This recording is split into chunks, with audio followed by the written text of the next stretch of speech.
Hey there, thanks for tuning into Duckbricks. I'm Chris, and to celebrate the brand new Fantastic Four movie coming out this summer, LEGO has sent me the brand new LEGO Fantastic Four vs. Galactus construction figure set early for review. This was leaked really early because someone happened to find it on store shelves, but as soon as I saw images, I was incredibly hyped for this set. Not only is, in my opinion, it's the best construction figure we've ever gotten from Marvel, which, to be fair, isn't really that high of a bar, but this one genuinely looks really good, but we're finally getting the Fantastic Four as actual physical LEGO minifigures for the first time. We've literally never gotten them as physical figures before this, so I for one am very excited. Of course, Galactus will be added to my ranks of all of these different Marvel buildable characters. Personally, I would have loved to see him as more of a giant minifigure and maybe not as one of these construction figures, but you can't deny he looks really good. So let's jump into the early review right now.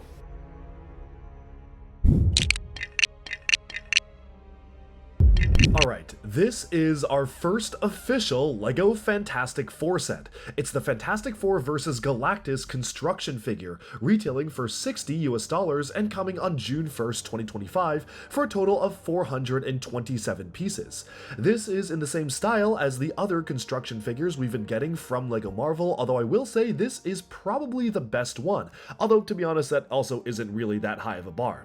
It comes with 4 minifigures: Mr. Fantastic, Invisible Woman, Human Torch, and The Thing, of course, all of the members of the Fantastic Four, and our first ever LEGO Galactus as well. Now, a lot of people online, myself included, were really hoping that when we eventually get a LEGO Galactus, it would be like a giant minifigure, similar to what they've done for the recent LEGO F1 car driver, or even the classic LEGO upscaled minifigure statue, or the Harry and Hermione figures, but this is instead a construction figure.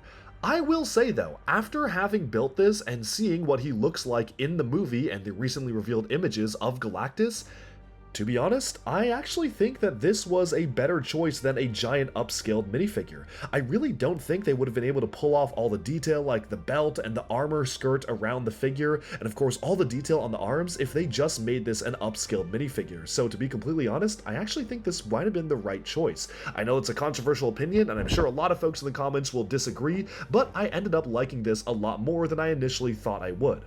The color scheme is remarkably well done. The dark blue and magenta just look super cool. It's a mix of being comic accurate while of course being based around the MCU movie, and I just love the way this figure poses and displays. There's a little bit of a stand to support Human Torch flying around Galactus. The rest of the members of the Fantastic Four will have to battle him on the ground, and I don't know what they are going to do against him, but you know what? They are doing their best.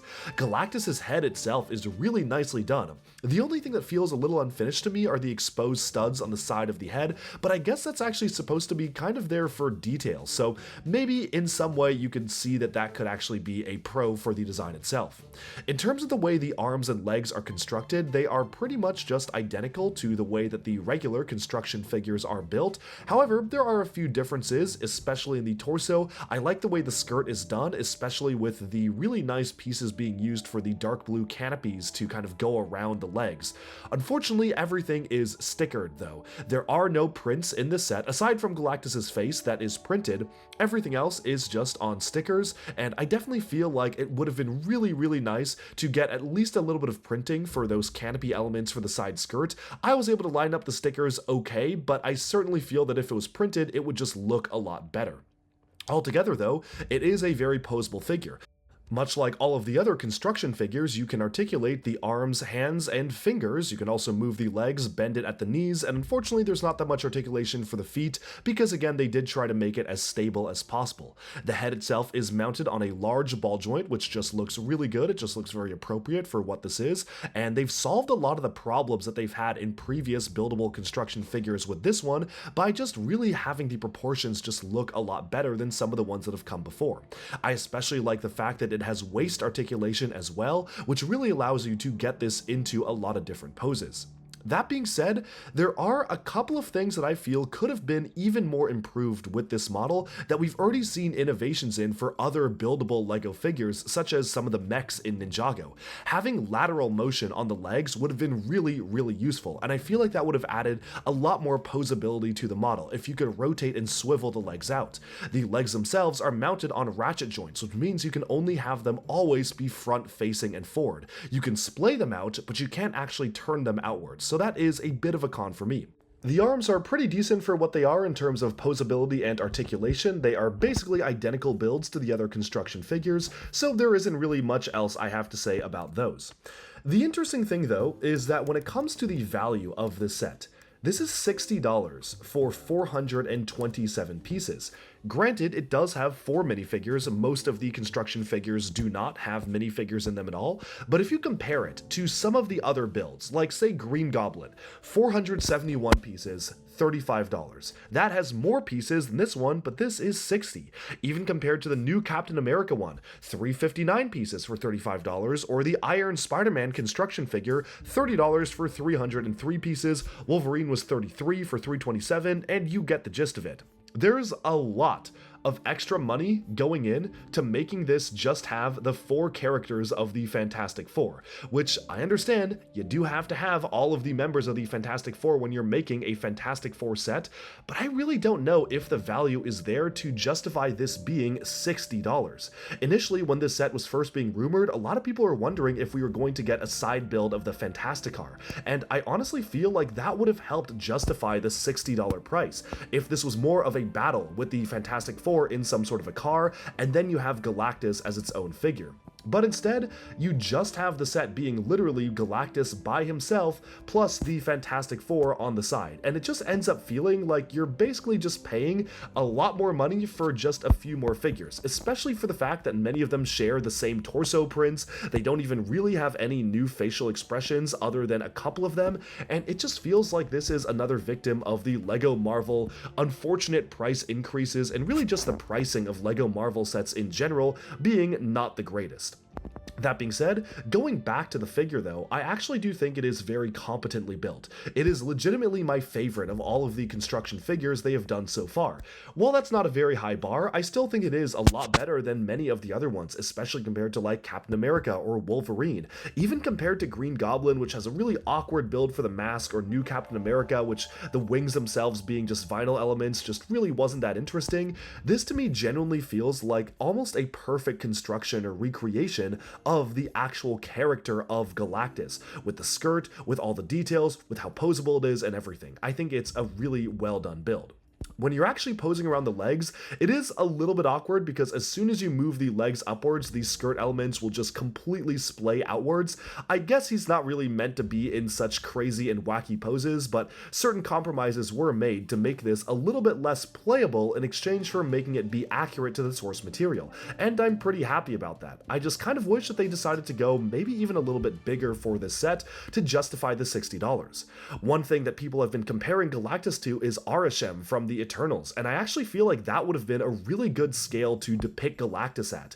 Here, he's just a little larger than your average minifigure, whereas from what we've seen in the trailers, he's big enough to stomp down a city block when he's attacking the city, and obviously Galactus himself as an entity is supposed to be bigger than the planet, so we're not getting something to that scale, but even in the slightly smaller form we have seen him already rampaging through New York, and in the Comic-Con trailer, I was actually at Comic-Con for the Hall H presentation, so I could see his scale next to a building from what we saw in that trailer, and this is just not quite big enough to even be that scale. It's clear they wanted to take the template of the construction figures and just allow themselves to make a Galactus based off of that. But for $60, I personally would have preferred something brand new. Just make him a little bit bigger, a little bit taller, more imposing, and I think that would have gone a long way in terms of making this feel like it's worth more than what it actually is. As it is right now, it's very easy to draw comparisons to the other buildable figures, which are a lot less expensive than this. The most expensive one you're going to be getting is around $35, so going up from $35 to $60 is a lot. But now let's take a look at the minifigures. First off, we have Pedro Pascal's Mr. Fantastic, aka Reed Richards, and they've done a pretty interesting building technique here where he's basically having these leg extenders to showcase his stretchy powers.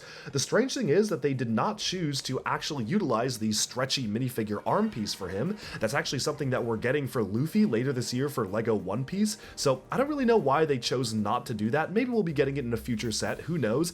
And they also chose not to utilize the long legs as used by Eggman and Sonic, Woody from Toy Story, or the Na'vi from Avatar to depict his stretching powers. Instead, they literally are just bricks attached on the bottom of the legs, which I think kind of work, but honestly, I would have preferred something a bit more specialized, and it's really clear that they basically just ran out of budget to do anything more special than just this, and just kind of had to go with what they had. His torso, thankfully, is a little different than the other members. It doesn't have a white collar, so that is a bit more accurate to the movie, and the head print, I don't know, a lot of people are saying that it really doesn't look like Pedro Pascal, and I actually have to agree. It's a good head print, don't get me wrong, and it's nice to get a new print for that skin tone, but it just doesn't really look like him that much. I don't really know how they could have changed it to make it look a little bit closer to the actor's likeness, but it just doesn't really work that well for me. With that though, let's move on to The Thing.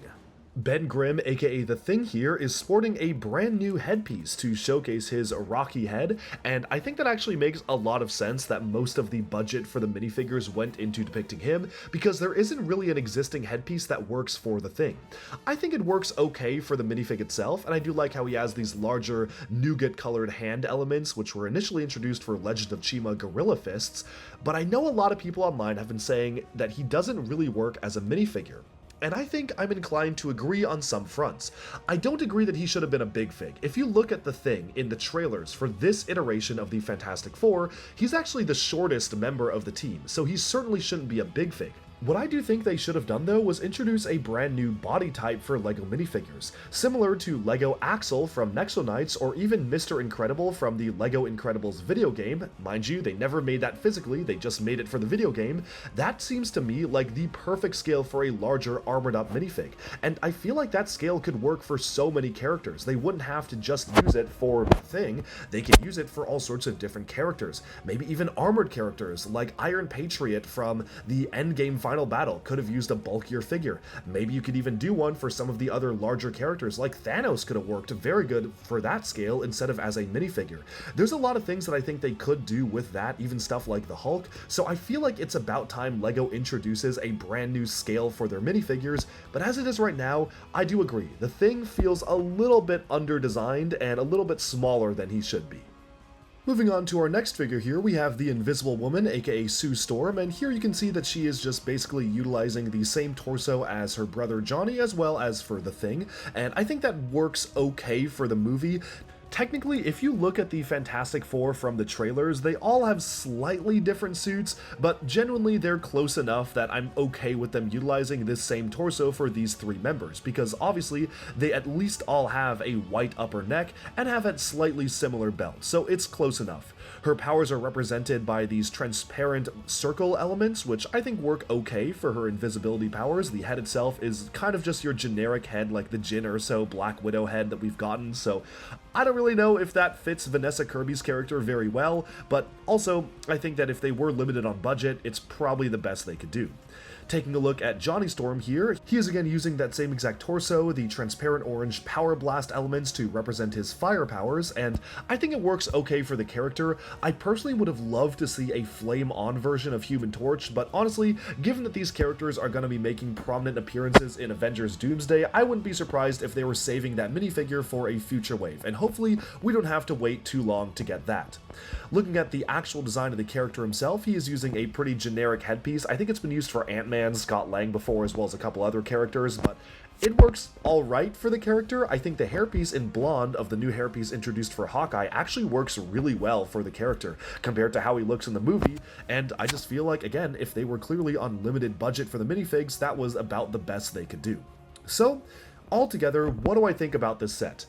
I actually do like a lot of what this set does. I genuinely think it is a really nice buildable version of Galactus. I think it's fun to play with. I think it's very accurate to the source material that we have seen. That being said, $60 is kinda crazy for this. It's very clear that they basically were just trying to justify the cost of introducing all of these other minifigures into the set, but then again, most of the minifigures share the same torso. There are 2 new headpieces and 1 new mold introduced for the figures, so I can't imagine it costing that much to produce them. They're all basically wearing the same outfit anyways, so I don't know. Should this have been $60? I really don't think so. Or at least at that price, I would have loved to see either a Fantastic car to go alongside it, to have some sort of a hero vehicle as well, or at least maybe have him be a slightly bigger scale for Galactus. Heck, I would have taken leg printing for the characters because clearly LEGO understands they're supposed to have white boots. Even just dual molding the legs in the blue and white would have been great, but they only were able to depict the white boots on Mr. Fantastic because they brick built them. So I feel like there are some things left to be desired with this set, and $60 is too much to pay for it, but if you cannot wait to get the Fantastic Four, well, then this is the set for you. Let me know what you think down in the comments. Do you agree or disagree with my assessment? And thank you so much for tuning into Duckbricks. Be sure to like and subscribe for even more LEGO news, reviews, discussion, and analyses coming your way very soon, and bye for now.